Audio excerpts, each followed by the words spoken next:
নমস্কার, এমইউ কিচেনে সবাইকে স্বাগতম। আজ আপনাদের চিড়ের একটা খুব সুন্দর রেসিপি বানিয়ে দেখাবো। প্রথমে আমি চিড়ের মধ্যে জল দিয়ে ভালো মতো চিড়েটা ধুয়ে নিচ্ছি। দেখুন জলটা ফেলে দিয়ে আপনাদের দেখাচ্ছি। এই দেখুন জলটা ফেলে দিয়ে তারপর দেখিয়ে নিলাম আপনাদের চিড়েটা কত সুন্দর লাগছে না দেখতে। দেখুন এখানে পেঁয়াজ কুচি দিয়ে দিয়েছি, তার মধ্যে লঙ্কা কুচি দিচ্ছি, কাঁচা লঙ্কা, লঙ্কার গুঁড়ো, হলুদ গুঁড়ো, তার আগে দিয়ে দেবো আমি ধনের গুঁড়ো। এই দেখুন দিয়ে দিলাম, তারপর দিলাম হলুদ গুঁড়ো, এরপর পরিমাণ মতো নুন, সব কিছু পরিমাণ মতো দিয়েছি। এরপর সেদ্ধ করে রাখা আলু দিয়ে দিলাম। এরপর ভালো মতো আলুগুলোকে ম্যাশ করে নেব হাত দিয়েই। প্রথমে দেখুন এক এক করে সবগুলো আলু আমি ভেঙে নিচ্ছি, সেদ্ধ আলু, ঠিক আছে। এই দেখুন এই যে হয়ে গেল। এরপর আমি সব কিছু ভালো মতো একসাথে মিশিয়ে মেখে নেব চিড়ের সাথে আলুটাকে, আর সবগুলো মশলাও একসাথে খুব সুন্দরভাবে মিশিয়ে তারপর কিন্তু দেখুন আমি মেখে নিচ্ছি একদম খুব সুন্দর, একদম সব কিছু খুব সুন্দরভাবে মিশে গেছে। এই দেখুন এরপর এক এক করে গোল গোল করে আমি টিকিয়ার আকারে ভালো মতো গড়ে নেব। দেখুন দু হাত দিয়ে ভালো মতো করে নিচ্ছি। আমি এক হাত দিয়ে প্রথমে গোল করছি, তারপরে আরেক হাতের সাহায্যে ভালো মতো চেপে চেপে এক এক করে টিকিয়াগুলো বানিয়ে নিচ্ছি।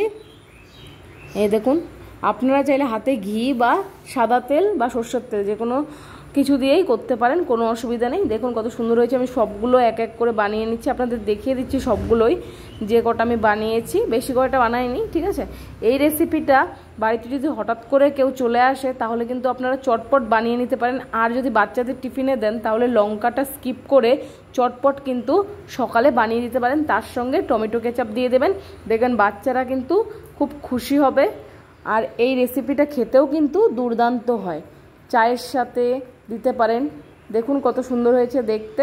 সবগুলো এক এক করে বানিয়ে নিচ্ছি। আপনারা কে চিড়ে খেতে ভালোবাসেন অবশ্যই বলবেন, আর আলু সেদ্ধ খেতে ভালোবাসেন কিনা সেটাও বলবেন। গরম গরম ভাতে আলু সেদ্ধ কে না খেতে ভালোবাসে, তাই না? দেখুন কত সুন্দর হয়েছে। ইতিমধ্যেই কিন্তু আমি কাল মটর ডালের রেসিপি আপলোড করেছি, আপনারা কিন্তু চটপট সেটাও দেখে আসতে পারেন। আমি কিন্তু লাস্টে ইনস্ক্রিনে সেই রেসিপিটার লিঙ্কটা মানে সেই ছবিটা সহ ভিডিওটা অ্যাটাচ করে দেবো, আপনারা কিন্তু দেখে নিতে পারেন। এই দেখুন কত সুন্দর হয়েছে। আর আমি লাইভও করেছি আজকে, জিরা রাইস করেছিলাম, আপনারা কিন্তু সেটাও দেখে আসতে পারেন লাইভটা, মানে পুরো শুরু থেকে শেষ পর্যন্ত দেখলে রেসিপিটা বুঝতে পারবেন। দেখুন আপনাদের সাথে কথা বলতে বলতে পুরোটাই কিন্তু আমি করে নিয়েছি, আর কয়েকটা হবে। এই দেখুন কত সুন্দর লাগছে না দেখতে। আপনারাও কিন্তু একইভাবে করবেন, আর ভিডিওটা শুরু থেকে শেষ পর্যন্ত দেখবেন, তাহলেই কিন্তু বুঝতে পারবেন, না হলে কিন্তু একদমই বুঝতে পারবেন না যে কি করে হলো, ঠিক আছে।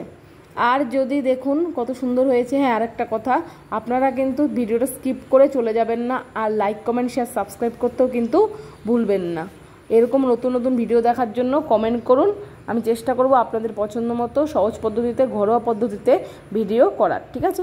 এই দেখুন কত সুন্দর হয়েছে না দেখতে। এই দেখুন কথা বলতে বলতে সবগুলো আমি করে নিলাম, কিন্তু কত সুন্দর লাগছে না দেখতে। চলুন এবার ভেজে নেওয়ার পালা। আপনাদের তার আগে দেখিয়ে দিলাম আমি ভালো মতো। চলুন এবারে কড়াইতে তেল গরম করে নিয়েছি, এই যে আরেকবার দেখিয়ে দিলাম। এরপর আমি তেলটা গরম হয়ে যাওয়ার পর এক এক করে সবগুলো ভেজে নেব। এই দেখুন দিয়ে দিলাম, আমি 3টে দিচ্ছি প্রথমে। এই দেখুন এরপর ভালো মতো উলট পালট করে ভেজে নেব। আপনারা চাইলে ননস্টিকের তাওয়াতে কম তেলেও শ্যালো ফ্রাই করে নিতে পারেন, কোনো অসুবিধা নেই, ঠিক আছে। দেখুন কত সুন্দর লাগছে না দেখতে। আপনারা যদি এই রকম টিকিয়া, পকোড়া বা কাটলেটের রেসিপি দেখতে চান অবশ্যই কিন্তু কমেন্ট করুন, নতুন নতুন পদ্ধতিতে, সহজ পদ্ধতিতে, ঠিক আছে। দেখুন কত সুন্দর লাগছে না দেখতে। কে আপনারা সন্ধ্যাবেলা স্ন্যাক্সে এরকম পকোড়া, চায়ের সাথে সিঙ্গারা কিংবা অন্যান্য স্ন্যাক্স খেতে পছন্দ করেন সেটাও কিন্তু কমেন্ট বক্সে জানাতে কিন্তু ভুলবেন না। কমেন্ট বক্সটা আপনাদের জন্যই কিন্তু সবসময় খোলা থাকে, আপনারাই কিন্তু কমেন্ট করবেন। দেখুন কত সুন্দর লাগছে না দেখতে। সব কিছু মানে সবগুলো ভাজা হয়ে গেছে, মানে যেই কটা আমি প্রথমে দিয়েছিলাম 3টে, এই দেখুন নামিয়ে নিচ্ছে। কত সুন্দর ক্রিস্পি হয়েছে। একটা থালার মধ্যে আমি নামিয়ে নিচ্ছি, মুছে নিয়েছিলাম, ঠিক আছে।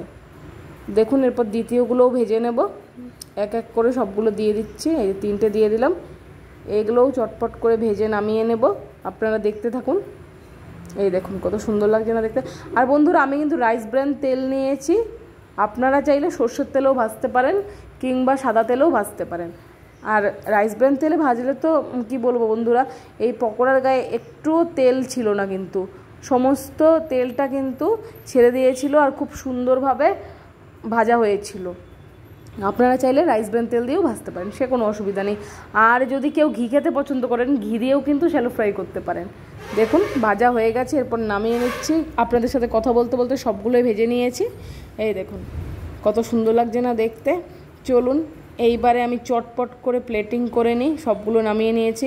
বন্ধুরা রেসিপিতে দেখবেন প্লেটিংয়ে ধ্যান দেবেন না, একটু গন্ডগোল হয়ে গেছে, ঠিক আছে। এই দেখুন নামিয়ে নিচ্ছি, সবগুলো নামানো হয়ে গেছে।